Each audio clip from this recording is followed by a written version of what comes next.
ऋषिकेश में गंगा जी के किनारे एक संत रहा करते थे। वह जन्मांध यानी जन्म से अंधे थे और उनका नित्य का एक नियम था कि वह शाम के समय ऊपर गगन चुंबी पहाड़ों में भ्रमण करने के लिए निकल जाते और हरि नाम का संकीर्तन करते जाते। एक दिन उनके एक शिष्य ने उनसे पूछा, बाबा आप हर रोज इतने ऊंचे ऊंचे पहाड़ों पर भ्रमण हेतु जाते हैं, वहां बहुत गहरी गहरी खाइयां भी हैं और आपको आंखों से दिखलाई नहीं देता, क्या आपको डर नहीं लगता? अगर कभी पांव लड़खड़ा गए तो?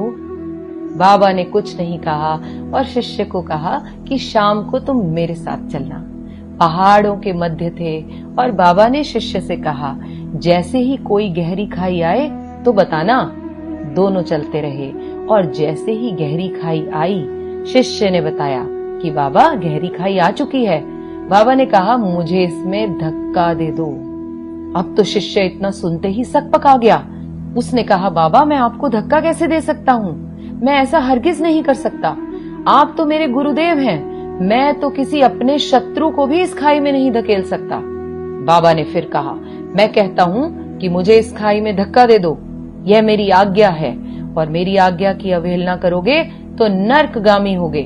शिष्य ने कहा, बाबा मैं नर्क भोग लूंगा मगर आपको हरगिज इस खाई में धक्का नहीं दे सकता, नहीं धकेल सकता मैं आपको इस खाई में। तब बाबा ने शिष्य से कहा, रे नादान बालक, जब तुझ जैसा एक साधारण प्राणी मुझे खाई में नहीं धकेल सकता तो बता मेरा मालिक भला मुझे कैसे खाई में गिरने देगा?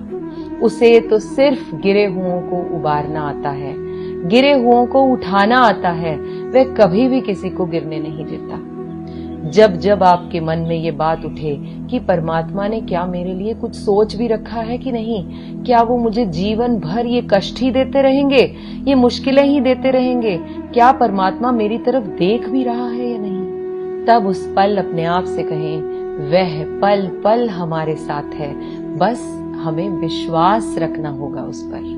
मेरी हैसियत से ज्यादा मेरी थाली में तूने परोसा है, तू लाख मुश्किलें भी दे दे मालिक, मुझे तुझ पर भरोसा है। अब इंसान है, कभी कभी तो यह विश्वास भी डोल जाता है। जैसे ही डोलने लगे याद करें यह मेरी स्टोरी और हाथ जोड़कर उस परमात्मा को शुक्रिया करें हर पल हर क्षण।